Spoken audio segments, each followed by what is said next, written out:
हाँ जी सर, सुना है इस बार का लॉकडाउन बहुत ही अमेजिंग गुजर रहा है, क्योंकि इस बार का लॉकडाउन कुछ इस तरह का नहीं है। लेकिन याद रहे, अगर इस तरह का नहीं है तो क्या मुसीबतें कम हैं? नहीं, मुसीबतें और ज़्यादा हैं, क्योंकि कहीं लोग शादियों में जाकर के ठुमके लगाते हुए नज़र आ रहे हैं, तो कहीं किसी के पास 2 वक्त की रोटी तक नहीं, और वहीं कुछ ऑफिसर अपनी ड्यूटी कर रहे हैं तो उनको सस्पेंड तक कर दिया जा रहा है। सरकार को चुनावी रैलियों से फुर्सत मिली तो लॉकडाउन की याद आ गई। जिस वक्त सरकार को महामारी से लड़ना था तब वो इलेक्शन लड़ती रही। जिस वक्त देश को पुख्ता इंतजामों की ज़रूरत है तब हमारी सरकार के पास एक जवाब तक नहीं। अपनी गलतियों के छुपाने के लिए जब कुछ नहीं मिला तो सरकार ने लॉकडाउन को ही अपना सहारा बना लिया, जिसके चलते न जाने कितने लोग सड़क पर आ गए। लेकिन जो लोग ये मानते हैं कि इसके पीछे सिर्फ सरकार का ही सारा दोष है, वो सिर्फ 50% ही सही है, क्योंकि किसी भी चीज़ के लिए किसी एक को ब्लेम करना कहीं तक भी सही नहीं होगा।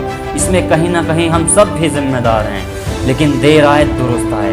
अब आप सबको अपने घरों में रहना है और अपने आसपास के ज़रूरतमंदों की ज़रूरतों को पूरा करना है, क्योंकि हमें एक बार फिर से साथ में ना होकर के भी एक साथ खड़ा होना है, और साथ ही साथ इस कोरोना जैसी महामारी से भी लड़ना है।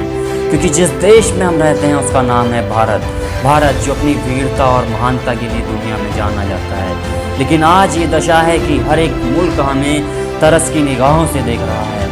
लेकिन हम भी कोई ऐसे वैसे लोग नहीं हैं जिसको किसी की तरस या रहम की ज़रूरत पड़े। अगर आप ये मानते हैं तो अभी से निश्चय कीजिए कि आप जितना हो सके उतनी लोगों की मदद करोगे और अपने देश को इस महामारी से निकलने में मदद करोगे।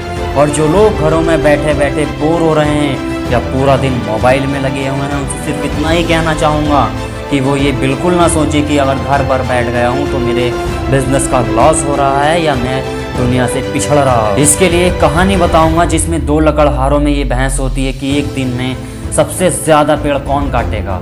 तो दोनों ही अपनी अपनी कुल्हाड़ी को उठाते हैं और पेड़ काटना शुरू करते हैं।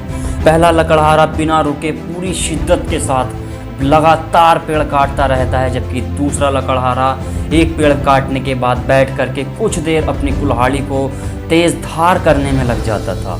आप ये सोच रहे होंगे कि जीतने वाला वही शख्स होगा जो बिना रुके काट रहा था, लेकिन अंत में जो परिणाम निकले उसने सबको चौंका दिया। जीतने वाला वो शख्स था जो अपनी कुल्हाड़ी को बार बार तेज़ कर रहा था। ये समय कुल्हाड़ी को धार लगाने का ही है, तो घर पर रह करके भी आपको नए नए प्लान्स के बारे में सोचना है और अपने बिजनेस को आगे कैसे लेकर के जाएं उसके लिए सटीकरण भूमि तैयार करनी है। दिन में थोड़ा टाइम मेडिटेशन को और एक्सरसाइज को ज़रूर दें। नई नई चीज़ें सीखते रहें, क्योंकि टेक्नोलॉजी का मतलब पूरे दिन यूट्यूब पर फ़नी वीडियोस देखने से नहीं।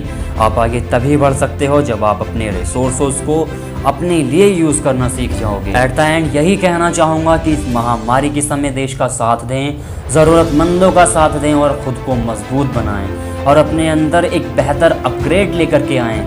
क्योंकि जब 10,000 रुपये वाला फ़ोन भी हर 6 मंथ के अंदर अंदर अपने आप को अपग्रेड कर लेता है, तो आप तो फिर भी बेशकीमती जीवन के मालिक हो, और इसमें अपग्रेड लाना आपकी जिम्मेदारी है। मैं मिलता हूँ ऐसी ही एक अमेजिंग वीडियो के साथ। तब तक के लिए चैनल को सब्सक्राइब कर लें, और वीडियो अच्छी लगी हो तो अपने साथियों के साथ इसको शेयर ज़रूर करें।